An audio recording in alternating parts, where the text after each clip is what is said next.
வணக்கம். திரட்டுப்பால் எப்படி செய்கிறேன்னு பார்க்கலாம். பால் வந்து 1 லிட்டர் எடுத்துருக்கேன்.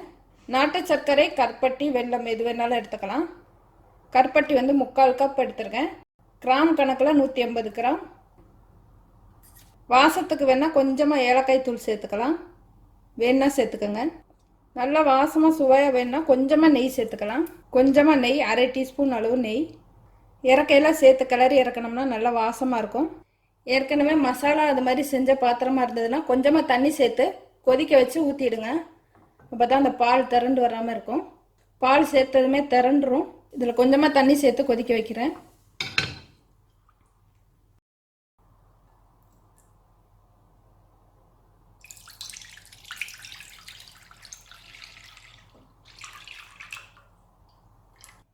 எந்த கடாய் எடுத்தாலும் கொஞ்சம் அகலமான கடாய் எடுத்திங்கன்னா சீக்கிரம் அந்த பால் வற்றும். அப்போ தான் பால் சீக்கிரம் வற்றி சுருண்டு வரும்.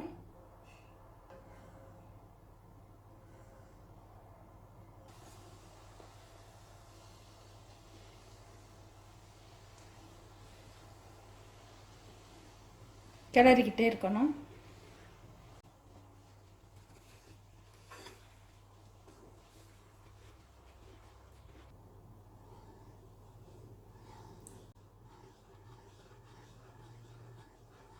பொங்கி வந்தது கிளறிக்கிட்டே இருக்கலாம்.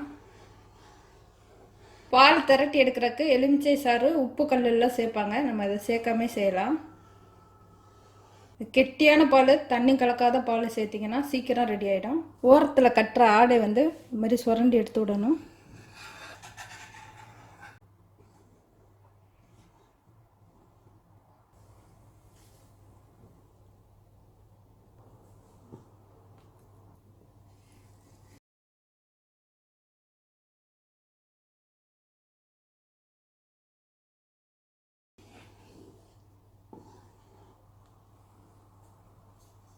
அடுப்பு மீடியமாக இருக்கணும்.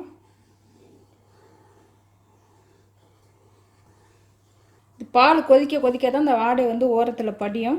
அதை எடுத்து விட்டுக்கிட்டே இருக்கணும்.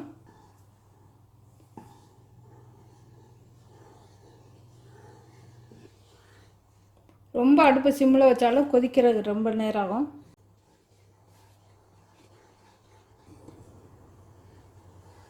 பொங்கி வந்துடாமல் மட்டும் அடுப்பு பார்த்துக்கணும்.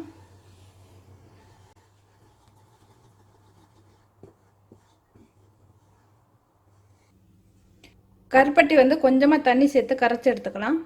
கரைச்சிட்டு வடிகட்ட போகிறேன்.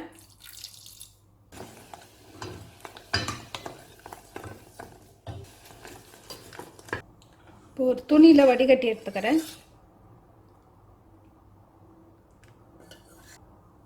வடிகட்டி எடுத்துட்டேன். ரொம்ப தண்ணியாக இருந்ததுன்னா கொஞ்சம் பாகு மாதிரி கெட்டியாக காய்ச்சிக்கோங்க. கெட்டியாக இருந்ததுன்னா அப்படியே சேர்த்துடலாம். பால் நல்லா சுருண்டு வந்துடுச்சு.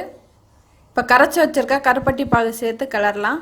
இந்த பதம் வந்ததும் கருப்பட்டி பாகு சேர்த்து கிளறிடுங்க, சரியாக இருக்கும். இப்போ கருப்பட்டி பாகு சேர்த்து கிளறலாம். நம்மளுக்கு எவ்வளோ இனிப்பு வேணுமோ அந்த அளவு சேர்த்துக்கலாம்.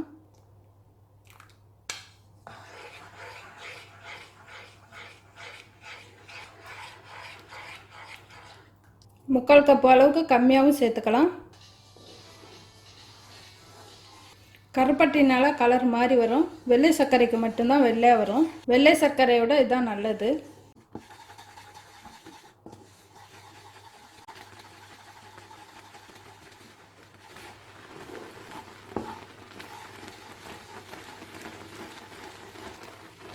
அலுமினிய பாத்திரத்தில் கொஞ்சம் சீக்கிரம் ரெடி ஆகிடும். நான்ஸ்டிக்னா கொஞ்சம் டைம் எடுக்கும். அலுமினிய பாத்திரத்தில் சீக்கிரம் அந்த ஆடை உரைய ஆரம்பிக்கும். நான்ஸ்டிக்கில் ஒட்டாமல் வர்றதுனால கொஞ்சம் நேரமாகும்.